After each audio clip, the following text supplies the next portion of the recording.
Bismillahirrahmanirrahim. Assalamualaikum warahmatullahi wabarakatuh. Ahlan wa sahlan wa marhaban bikum. Selamat datang teman-teman di video ini. Bagi yang baru pertama kali mampir, jangan lupa subscribe dulu.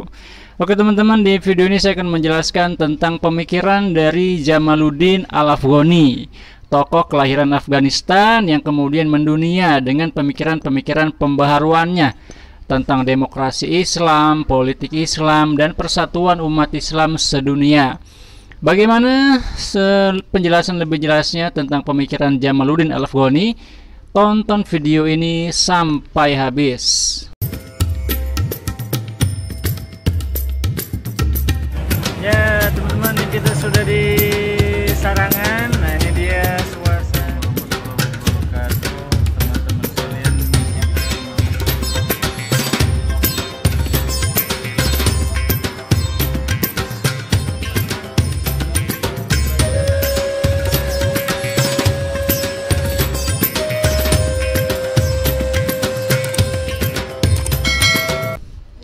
oke teman-teman, Jamaluddin Al-Afghani, beliau ini memang tokoh yang sangat fenomenal di abad ke-19 kemudian masuk ke-20 ya.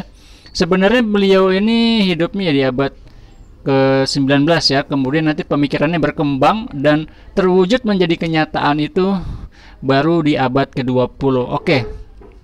Nah, Jamaluddin Al-Afghani beliau ke India untuk kedua kalinya setelah meninggalkan Mesir karena orang-orang Inggris tidak senang dengan keberadaan beliau di Mesir karena kegiatannya yang banyak menimbulkan kebangkitan nasionalisme di kalangan orang-orang Muslim di Mesir.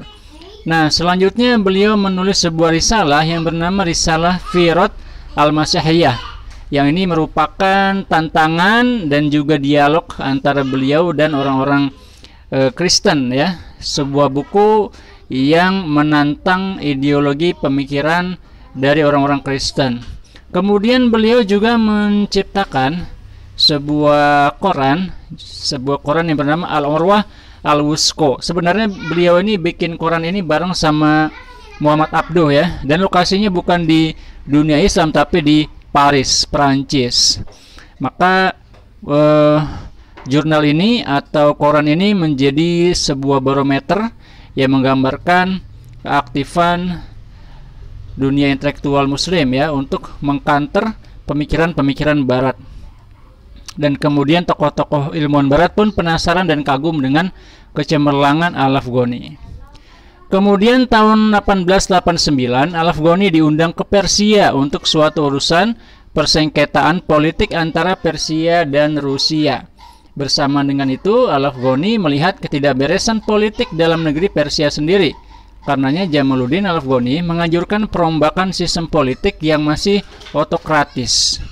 Kontribusi Al-Afghani yang lain adalah perlawanan terhadap kolonial Barat yang menjajah negeri-negeri Islam.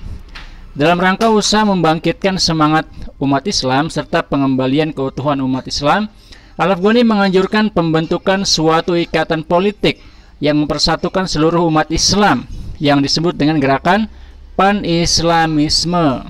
Nah, Pan-Islamisme menghendaki persatuan umat Islam sebagai kekuatan bersama untuk membebaskan diri mereka dari penjajahan dan membangun kekuatan bersama.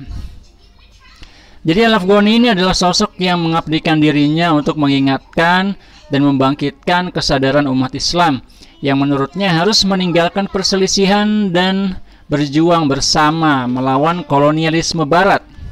Beliau juga membangkitkan semangat nasionalisme di negara-negara yang pernah dikunjunginya, sehingga Al-Afghani mendapat julukan sebagai Bapak Nasionalisme Islam. Nah, ikatan tersebut yang didasarkan atas solidaritas akidah Islam bertujuan membina kesetiakawanan dan persatuan umat Islam dalam perjuangan. Pertama, menentang sistem pemerintahan yang despotik atau sewenang-wenang dan menggantikannya dengan sistem pemerintahan yang berdasarkan musyawarah seperti yang diajarkan Islam. Hal ini juga berarti menentang sistem pemerintahan Utsmaniyah yang absolut. Kedua, menentang kolonialisme dan dominasi Barat. Al-Afghani menilai penyebab kemunduran di dunia Islam adalah tidak adanya keadilan dan syuro atau Dewan Perwakilan ya, yang tidak setianya dan juga tidak setianya pemerintah kepada konstitusi. Dikarenakan pemerintahan yang sewenang-wenang inilah alasan mengapa pemikir di negara-negara Islam di timur tidak bisa mencerahkan masyarakat tentang intisari dan kebaikan dari pemerintahan republik. Ya, memang salah satu ide beliau yang menonjol adalah beliau menghendaki terciptanya Republik Islam, sebuah negara Islam berdasarkan konstitusi yang pemerintahnya terikat dengan undang-undang ya. Bagi Afghani, pemerintah rakyat adalah pemerintahan yang terbatas. Jadi beliau ini ingin pemerintahan itu tidak absolut, tetapi pemerintahan harus berbatas, ada batasannya sehingga tidak sewenang-wenang. Dan karenanya merupakan lawan dari pemerintahan absolut, merupakan suatu pemerintahan yang berkonsultasi dalam mengatur, membebaskan dari beban yang diletakkan pemerintah despotik dan mengangkat dari keadaan membusuk ke tingkat kesempurnaan. Ya, maksudnya supaya pemerintahan itu tidak terlalu absolut, tidak terlalu stagnan, maka harus dilakukan pembatasan-pembatasan sehingga mereka tidak semena-mena, tidak sewenang-wenang, dan juga bisa mempertanggungjawabkan perbuatan mereka kepada rakyat ya. Dalam buku Profesor Ahmad Amin, ya ini salah satu ulama di Kairo, lulusan kalau nggak salah Ma'had Al-Qadha Asy-Syar'i ya, ini satu alma mater sama Amin Al-Khuli, berjudul Zu'ama Al-Islah. Para penulisnya sepakat bahwa Al-Afghani memiliki dua tujuan yang jelas dan pokok yang menggarisbawahi misi besarnya yang besar ya. Jadi beliau memiliki beberapa pokok pikiran, tujuan-tujuan besar, antara lain mengisi semangat baru di timur sehingga menghidupkan kembali kebudayaan, ilmu pengetahuan, pendidikan, kebersihan agama yang kaya sehingga membebaskan kepercayaannya dari dunia mistik dan menjernihkan moralnya dari apa yang telah terkumpul di sekitar mereka, dan kemudian kembali kepada kekuasaan dan landasan yang pernah mereka pegang dan miliki. Ya, jadi intinya setiap negara dan kebudayaan harus menggali kembali kebudayaan mereka sendiri ya, sehingga mereka memiliki kesadaran politik ya, kesadaran nasionalisme. Kemudian melawan dominasi asing sehingga negara-negara timur dikembalikan kepada kemerdekaannya yang diperkuat oleh ikatan kebersamaan untuk menghalau bahaya yang datang dari barat. Ya, jadi memang kenapa Afghani ini sangat tidak disukai oleh penguasa ya, karena beliau ini ingin supaya pemerintahan itu tidak otoriter ya, tidak semena-mena, tidak absolut. Karena itu setiap beliau menghampiri datang ke suatu negeri, biasanya negeri itu akan terinspirasi ya, ingin membuat revolusi, ingin melepaskan diri dari pemerintahan yang otoriter dan absolut.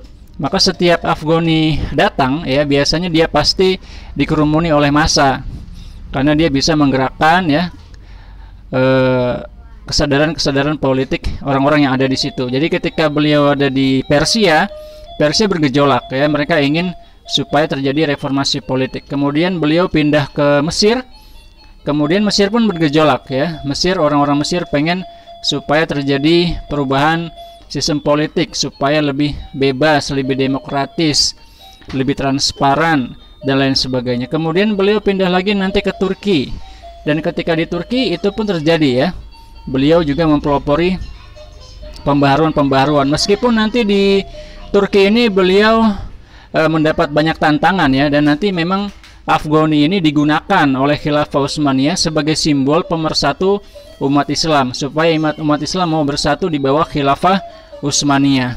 Dan nanti beliau ini wafat di usia yang cukup muda, dan ada beberapa teori tentang kematian beliau ya. Ada yang mengatakan beliau ini diracun. Kenapa? Karena ketika beliau sedang masa sakit, ada seorang yang bolak-balik ke ruangan beliau, yang ini dicurigai sebagai orang yang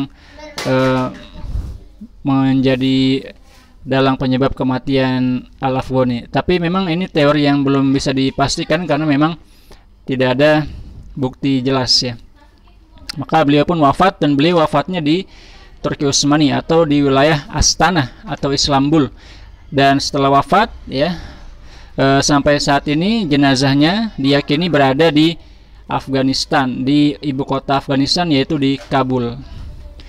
Dan beliau ini juga merupakan keturunan Rasulullah dari Sayyidina Husain. Jadi nasabnya itu nyambung ke Sayyidina Husain. Jadi masih ada darah keturunan dari Rasulullah Shallallahu Alaihi Wasallam.